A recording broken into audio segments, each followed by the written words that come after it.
Nå, skal I se. Nyt legetøj. Vi vil rigtig gerne passe på vores medarbejdere, så vi har været ude og investere i nyt legetøj.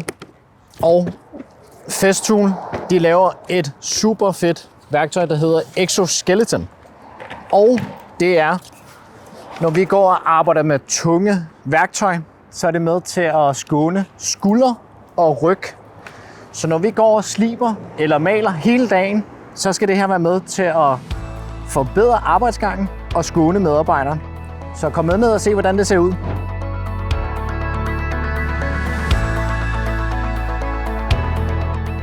Ikke nok med, at vi har købt det her til vores medarbejdere for selvfølgelig at skåne og forlænge deres arbejdstid på arbejdsmarkedet, så er det også en fordel til vores erhvervskunder og kunder generelt. Og det er selvfølgelig, at vi er langt hurtigere og mere effektive ude hos jer. Så det her skal være med til at gøre det en bedre succes for alle.